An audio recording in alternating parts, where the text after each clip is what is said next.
स्वागत है आप सभी का आपके अपने YouTube channel astrologer Deepa Sharma में। मैं हूं आचार्य दीपा। हमेशा की तरह लेकर आई हूं आपके लिए आज बहुत ही खास और रोचक सी वीडियो। यानी कि हमेशा हम ऐसे चीज़ें ऐसी वीडियोस बना कर लेकर आते हैं जिसमें कि आपके लिए भरपूर जानकारी होती है, यानी कि कुछ ना कुछ ऐसी जानकारी जो आपके बहुत काम आती है। हमारी पिछले वीडियोस के लिए हमें काफ़ी फीडबैक अच्छे मिलते हैं, इसलिए हमें प्रेरणा मिलती है कि आगे भी हम अच्छी वीडियोस लेकर आए। बिना समय व्यर्थ करे आज बताएंगे कि आपको किस तरह से, यानी कौन से करें वो 5 काम जिससे आपके घर में धन बरसता रहे, लक्ष्मी बरसती रहे। जी हाँ, क्या ऐसी कोई चीज़ हो सकती है? हर व्यक्ति के मन में धन, पैसा, इसको लेकर अक्सर सवाल रहते हैं कि क्यों मेरे पास उतना पैसा नहीं जितना मैं चाहता हूँ, क्यों मेरे घर में लक्ष्मी की बरकत नहीं, क्यों मेरे घर में पैसा नहीं रुकता है। तो कुछ छोटी छोटी सी चीज़ें जो हम जानते हैं लेकिन कर नहीं पाते हैं, अगर हम उन्हें सही ढंग से कर लें तो वही चीज़ें देखिए हमारे घर में लक्ष्मी बरसने का कारण बन जाती हैं। अक्सर ऐसे लोग बोल देते हैं कि धन बरसेगा, धन बरसेगा, लेकिन होता कुछ नहीं है। तो आपको आज वो टिप्स बताएंगे, वो खास टिप्स, वो खास उपाय, वो खास रेमेडी, यानी कौन सी वो 5 चीज़ें आपको करनी चाहिए जिससे कि आपके घर में पैसा बरसता रहे, धन बरसता रहे। सबसे पहले टिप के बारे में हम बात करेंगे, लेकिन उससे पहले मैं बता दूं कि जो लोग भी हमारे चैनल को सब्सक्राइब कर रहे हैं, हमारी वीडियोस को पसंद कर रहे हैं, उनके लिए बहुत बहुत धन्यवाद। ऐसे ही हमारे चैनल को लाइक, कमेंट, सब्सक्राइब करते रहिएगा। सबसे पहली जो टिप रहेगी वो मैं आज आपको बताने जा रही हूँ कि कौन सी पहला ऐसा काम जो आपको करना चाहिए जिसके करने से आपके घर में लक्ष्मी कभी खत्म नहीं होंगी। अगर आपके घर में कोई भी व्यक्ति आया है, जिसे हम अतिथि कहते हैं, चाहे वो 5 मिनट के लिए आया है, चाहे वो 5 दिन के लिए आया है, वो अतिथि ही है आपके घर का। अगर ऐसी स्थिति में कोई भी व्यक्ति आपके घर में आता है तो आप उसे कभी भी भूखा न जाने दें, उसे बिना खिलाए पिलाए ना जाने दें। हो सकता है कोई व्यक्ति आपके घर आया और शर्म के मारे वो बोल नहीं पा रहा है, वो कह नहीं पा रहा है कि उसे भूख लगी है। तो कोई भी व्यक्ति अगर आता है, जैसे आजकल मैं देखती हूँ कि कल्चर ही खत्म हो गया है, लोग पानी के लिए भी अब पूछने लगे हैं, जबकि पहले ऐसा नहीं होता था। पहले कोई भी घर में आए उसको सबसे पहले सर्वप्रथम पानी सर्व किया जाता था, वो पिए ना पिए।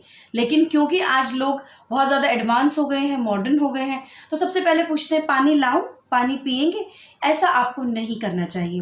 पानी ज़रूर दीजिए। चाय अगर बनाने की क्षमता है, सामर्थ्य है, ज़रूर बनाइए। नहीं बना सकते तो उसे कम से कम भोजन के लिए ज़रूर पूछिए कि क्या आप खाना खाएंगे, क्योंकि हो सकता है वो व्यक्ति भूखा हो। और भूखे को खाना खिलाकर अगर आप घर से भेजते हैं तो देखिएगा कोई भी चीज़ ऐसी रुकावट नहीं बन सकती जो कि आपके घर में लक्ष्मी ना आने दे। दूसरी चीज़, अगर हम बात करें घर की स्त्रियों की, तो दूसरा पॉइंट होता है घर की स्त्रियां। घर की स्त्रियों को लक्ष्मी का स्वरूप माना जाता है, और माना नहीं जाता, कहा ये है, सत्य है कि घर की जो स्त्री होती है, घर की लक्ष्मी कहा जाता है स्त्री को, तो लक्ष्मी का ही एक रूप घर की स्त्री होती है। ऐसी स्थिति में कभी भी अपने घर की स्त्रियों का अपमान ना करें, यानी कि आपके घर की स्त्रियां चाहे वो अनपढ़ ही क्यों ना हो, चाहे वो पढ़ी लिखी ही क्यों ना हो, उन्हें कभी भी जाहिल, गवार या तुझे तो कुछ नहीं पता इस तरह से करके किसी के सामने भी, अकेले में तो करना ही नहीं है, किसी के सामने भी उनका अपमान नहीं करना चाहिए। स्त्रियों को गलत बोलने से, स्त्रियों का अपमान करने से देखिए घर की बरकत भी खत्म होती है और घर की लक्ष्मी भी अपने आप खत्म होती चली जाती है। जो पुरुष, आप कभी भी आजमा कर देखिएगा अपने आस पड़ोस, अपने रिश्तेदार, अपने यार दोस्त, उनमें देखिएगा कि जो लोग अपने घर की स्त्रियों का सम्मान करते हैं, उन्हें आदर देते हैं, उनके घर में कभी भी धन की कमी नहीं होती है। तो ये बात हमेशा ध्यान रखें कि कभी भी अपने घर की स्त्रियों का या किसी भी स्त्री का अपमान ना करें। तीसरी चीज़ आपको बताऊंगी जो बहुत ही महत्वपूर्ण होती है, कभी भी घर में शाम के समय जब सूरज ढल चुका है, अक्सर लोग बहुत मॉडर्न होने के बाद मैंने देखा है घरों में 2 टाइम झाड़ू पोछा होता है, यानी सुबह भी सफाई होती है और शाम को भी सफाई होती है।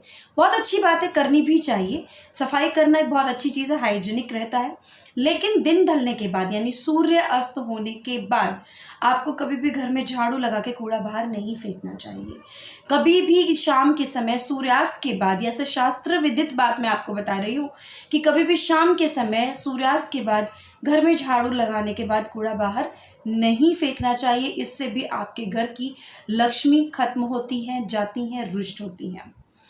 कभी भी शाम के बाद यानी कि सूर्यास्त के बाद ही, अगला पॉइंट मैं बताऊं तो सूर्यास्त के बाद ही कभी भी वस्त्र नहीं धोने चाहिए। साफ सफाई का कोई काम नहीं करना चाहिए। अगर आपको साफ सफाई करनी है तो कोशिश कीजिए कि सूर्य अस्त होने से पहले पहले आप वो साफ सफाई अपने घर में कर लीजिए या करवा लीजिए अगर मेड आती है तो। लेकिन शाम के बाद ना तो आप वस्त्र धोएं, यानी कि कपड़े धोने जैसा काम, आप बहुत मजबूरी है, आप वर्किंग हैं, आप दिन में नहीं धो सकते हैं, ऐसी स्थिति में आपको मजबूरीवश अगर रात को धोने पड़ते हैं वो एक अलग चीज़ है। लेकिन जो स्त्रियां घर में रहती हैं, जो स्त्रियां घर में हर समय रहती हैं या जिनके घर में काम करने के लिए मेड है, वो खास करके ध्यान दें कि कभी भी रात के समय पर सफाई ना करें और वस्त्र कभी भी ना धोएं। अगला पॉइंट, ये सारे जितने भी पॉइंट्स मैं आपको बता रही हूँ इसमें कोई भी एक पॉइंट ऐसा नहीं है जो कि अपने मन से बनाई हुई बात हो। ये सारी की सारी जो बातें हैं ये शास्त्र विदित बातें, और आप देखेंगे कि पहले इन चीज़ों पर बहुत अमल किया जाता था, यानी कि लोग इन चीज़ों को बहुत फॉलो करते थे, बहुत मानते थे कि ऐसा नहीं करना चाहिए, वैसा करना चाहिए। और हमारी न्यू जनरेशन इनको रुकावट समझती है। हमारी न्यू जनरेशन इन चीज़ों को समझती है कि अरे ये रोक टोक हमें नहीं अच्छी लगती, क्या हो जाएगा शाम को, कौन सा लॉजिक है, शाम को झाड़ू लगाने से ये हो जाता है। लेकिन हर चीज़ में लॉजिक ढूंढना भी अच्छी बात नहीं होती है। कुछ चीज़ों को मान लेना आपके लिए अच्छा होता है। अगले पॉइंट की बात करेंगे, आमदनी का जो सबसे महत्वपूर्ण पॉइंट है, यानी कि लास्ट पॉइंट और सबसे इंपॉर्टेंट पॉइंट। ऐसे तो बहुत और सारी चीज़ें होती हैं जो लक्ष्मी के ह्रास का कारण बनती हैं। आपके घर में गंदी चीज़ों का रख रखाव, यानी कि पुरानी चीज़ें, कबाड़ की चीज़ें, बहुत पुराने इलेक्ट्रॉनिक आइटम पड़े हैं, तारे पड़ी हैं, चार्जर पड़े हैं, लोहा पड़ा है, लकड़ी पड़ी है, अगर ऐसी कोई भी चीज़ पड़ी है तो वो भी आपके घर में लक्ष्मी का अवरोध पैदा करती है, लक्ष्मी नहीं आने देती है। लेकिन अब जो पॉइंट बता रही हूँ वो बहुत ही इंपॉर्टेंट और लास्ट पॉइंट अब आपसे शेयर कर रही हूँ, जिसको आपको खास ध्यान में रखना चाहिए। अगर आप ऐसा करते हैं तो निश्चित रूप से आपके घर में लक्ष्मी ज़रूर आएगी। अपनी आमदनी का, चाहे वो 10 रुपये हो, चाहे वो 100 रुपये हो, 1000 हो, लाख हो या करोड़ हो, आपके घर में जो भी पैसा आता है, आमदनी महीने में जो भी आप इकट्ठा कमा के लाती हैं, चाहे वो बैंक में ही क्यों ना आता हो, उसका कुछ परसेंट निकालिए। वैसे तो कहा जाता है कि 10% निकालना चाहिए, पर 10% साफ सुथरी कमाई में निकालना कई बार बहुत मुश्किल होता है। हमको लगता है कि 10% निकाल देंगे तो बचेगा क्या, तो ठीक है, दिल नहीं दुखना चाहिए, लेकिन कुछ परसेंट निकालिए, 1%, 2%, या एक फिक्स अमाउंट बना लीजिए कि मुझे महीने में 1000 रुपये निकालने हैं या मुझे महीने में 2000 रुपये निकालने। इस तरह का कोई भी एक अमाउंट आप फिक्स कर लीजिए। उस अमाउंट को निकालकर आप लक्ष्मी जी के सामने एक हल्दी की गांठ के साथ कलावे में बांध के ये आप लक्ष्मी जी के सामने रख दीजिए, अपने इनकम का पहला पैसा। और उसके बाद आप भगवान से प्रार्थना करें, माँ लक्ष्मी से प्रार्थना करें कि जो भी मैंने कमाई की है उस कमाई में मेरी बरकत देना और इसी प्रकार से मेरे घर में स्थायी वास करते रहना और कभी भी हमसे रुष्ट न होना। ये पैसा जो मैं आपके सामने रख रहा हूँ या रख रही हूँ, इसे मैं दान पुण्य में खर्च करूँगा या करूँगी, ऐसा मन में निष्ठा करके, और वो पैसा आपको रखना है। और जब नेक्स्ट इनकम आपकी आएगी, जो भगवान के सामने पैसे रखे थे उन्हें निकाल लेना है और नए पैसे अपनी नई आमदनी में से भगवान के सामने निकाल के रख देना है। फिर जो पैसा आपने निकाला था उस पैसे को आपको दान पुण्य में खर्च करना है। गरीब बच्चों में बांट दीजिए, वृद्धों में बांट दीजिए, यानी जो बुजुर्ग लोग हैं, अनाथ लोग हैं, जिनका कोई है नहीं, जो आपको लगता हो कि वाकई ये पर्सन नीडी है, इसको ज़रूरत है, खाने का सामान दे सकते हैं, पहनने का दे सकते हैं, जूते चप्पल दे सकते हैं, जो चीज़ भी आपको लगती है वो आप दान कीजिए।